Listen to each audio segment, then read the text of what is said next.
Hello, this is your Superintendent, Dr. Ann Staffieri, with a message for you, our parents, families, and students as we come to a close of this school year and look ahead to next year.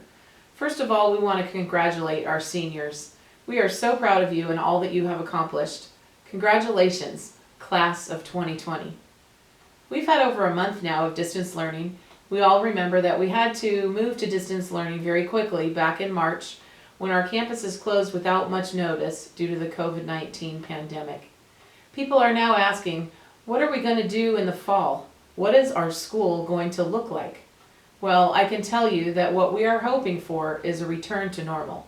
I think we're all longing for a time when we can be back together on our campuses again, just like before. That's definitely our hope and what our first plans would be, but I can tell you there's a lot that we don't know right now, and there's a lot that will likely change over the summer. And so what we're trying to do now is plan for a variety of different possibilities.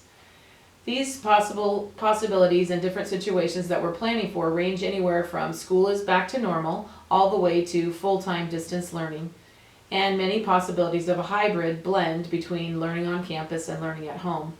We need your help in this planning. Please complete the survey at the end of this message to help inform us of what is important to you and your family when considering how school will begin in the fall. As I mentioned, we have a lot of options before us, and we don't know which one of these we'll need to use. Probably we won't know for a while until we see what the conditions are in our county, what we're hearing from our public health officials or from our government officials. But what we can tell you is that we want to take everything into consideration and make good decisions that are safe and flexible with an eye of trying to return to some level of normalcy for our students, staff, and community. We have wonderful schools and a solid history here in Escondido. We want to maintain those programs that we have and build upon them moving forward for all of our students. We will keep you informed of our current situation, and please know that we're studying all options very closely. We're going to be prepared for anything. One thing we do know is that reopening our schools and returning to safe classroom instruction will require more, not less, resources to make sure we're able to create and maintain all of the proper public health guidelines. Many of you may be aware of the large proposed cuts that the state is making to our budget. These are proposed by our governor currently, and they will have a very big impact if they end up in the state-approved budget in June. The challenge of reopening our schools and the proposed budget cuts have now become linked because financial resources are essential to our ability to make it all work.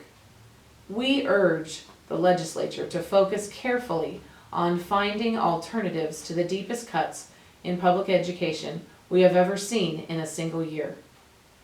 We're hoping that we can prevail on our legislators and on our governor to reduce those reductions to our budget, because we need all of the resources that we can have to operate, especially under the conditions of this public health crisis.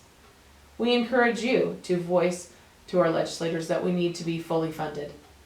As we face this crisis, we will respond as we need to, whatever the situation is with the pandemic and the budget cut situation. I believe in the Escondido Union High School District. Our schools are strong, our students are strong, our staff is strong, and we know that no matter what we face, we will always come out strong. I believe that together we can do anything. We appreciate all of your support. Please continue to monitor our communications. We will send updates as our situation unfolds. Stay tuned. Thanks so much for completing the survey, and have a wonderful final week of school.